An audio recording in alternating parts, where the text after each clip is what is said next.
All right, welcome to the first video, and this is a short series on the basics of getting your research paper done. So the first step is having our annotated bibliography complete. So if you are in my class, you have these directions.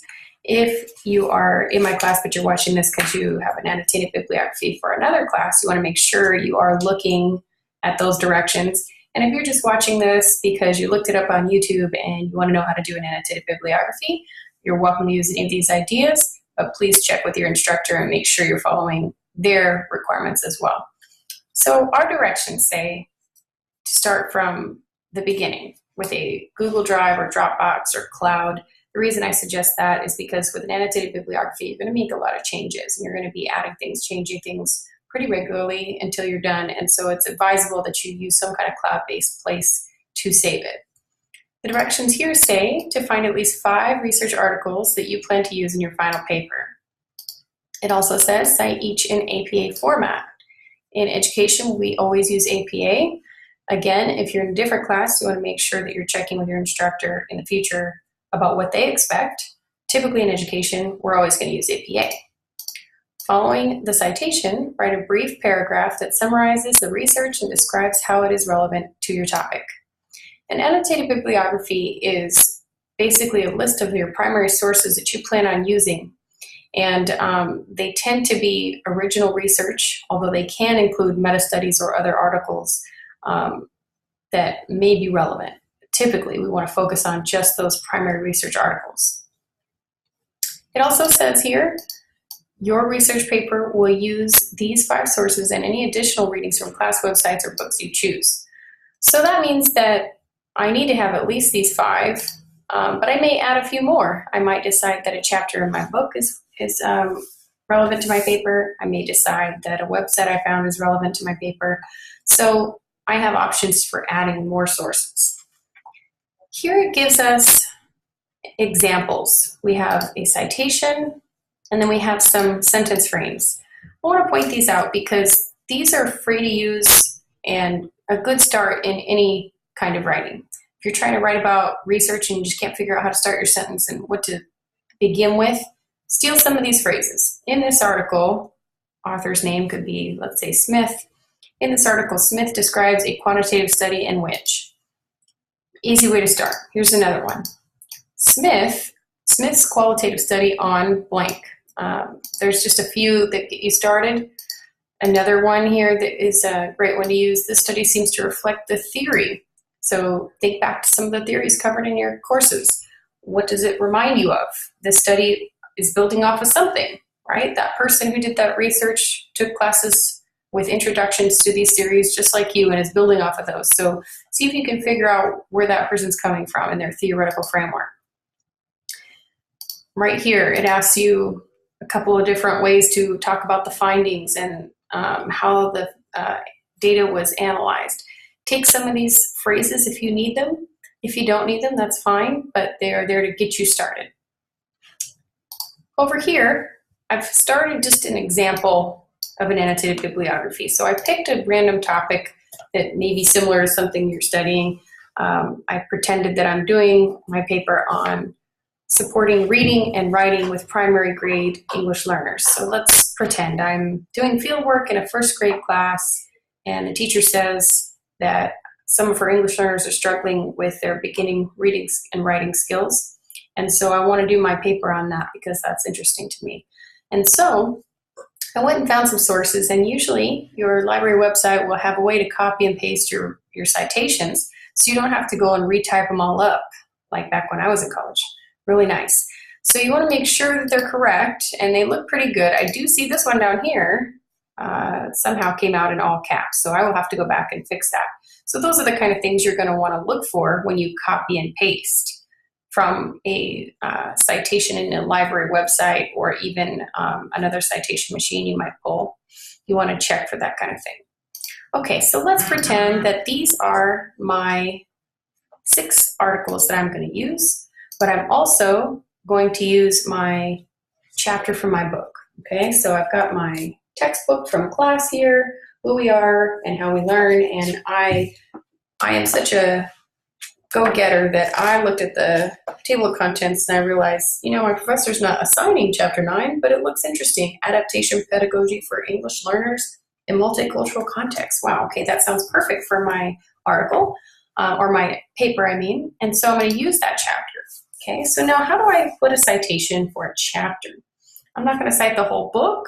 While I could, if I really was going to take things from multiple places in the book, I decided I'm just going to look at this chapter in particular. And this particular chapter happens to have 2 authors listed, as opposed to all the authors on the front, which is they are called chapter authors, which means those 2 people specifically wrote that section, as opposed to the main authors. So I need to cite that differently. So I'm going to use one of my favorite citation machines, which is CiteFast. And I'm going to go over here, make sure I'm in the APA section, then I'm going to go to book, because I'm citing a book. And I tend to go to manual entry because autofill will often leave things out. And I noticed that I have 2 authors for this chapter, so I need to add an author. And you'll see right here it's asking, am I citing the book or just a chapter of the book? And I'm just citing a chapter. Okay, so that's what I'm going to pick. Now I would go through and fill all this out, and then it will create my citation for me. For the sake of time, I'm not going to do that in this moment, but you can see how it would work. And then it will pop up here and I will copy and paste it directly into my annotated bibliography list here of sources. Let's say I saw this website in class and we got to use it and I thought, well, this is really great. There's lots of things for teaching English learners in here, so I'm probably going to take a lot of ideas from this website for my paper, and so I want to cite it. So I can do the same thing. I can come over here to CiteFast and I can go to web page. And I can try the autofill. Let's see if it works. I don't know what I'll get, but I can try it. So I'm going to go back to the home page here for this UDL website. I've got this udlcenter.org, and I'm going to paste it into here and just see what I get. Maybe it'll give me a nice citation. Maybe it'll leave stuff out. I don't know. So it looks like it found the name of it. It found a URL. And it found a date. Okay, so I could go back and make sure that maybe there's more information I want to include, but if not, and I'm okay with that, then I'm going to go ahead and save that citation. And now the reason I like CiteFast is it's here, and I can just click on it and I can copy and paste it. So let's say I decide I really like that, and I'm going to paste it. Now notice it came out in different formats, so I need to make sure it is single spaced. And I will make those changes as needed. But I've got my next citation. Let's say that I also really like this one. I would go through the same process of making sure that this is a good website, and then if it is, I'm going to use CiteFast to come up with my citation, just like I showed you a minute ago. So once I've got all of those, and I've got my list, now what do I write in an annotated bibliography? Well, the directions were pretty clear that I need to write a little short paragraph that explains the importance of the article.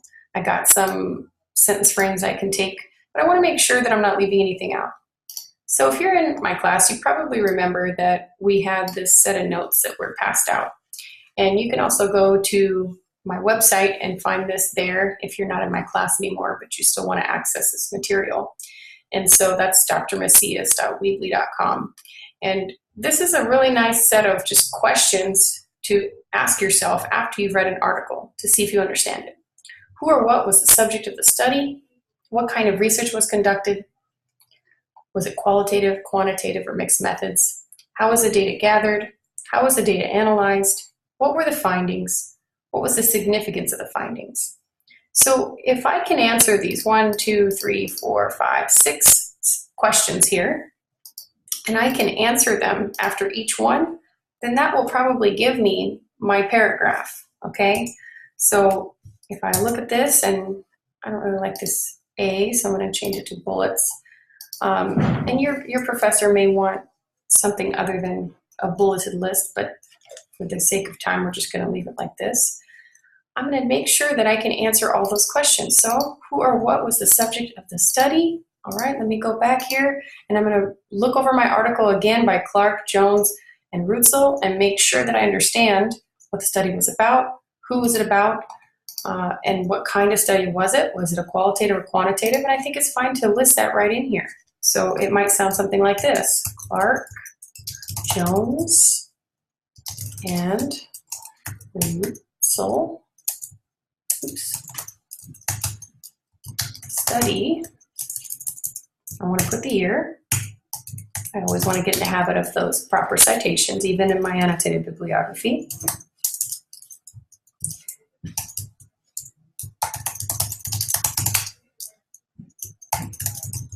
So I might start like this: Clark, Jones, and Rutzel's 2013 qualitative study covers.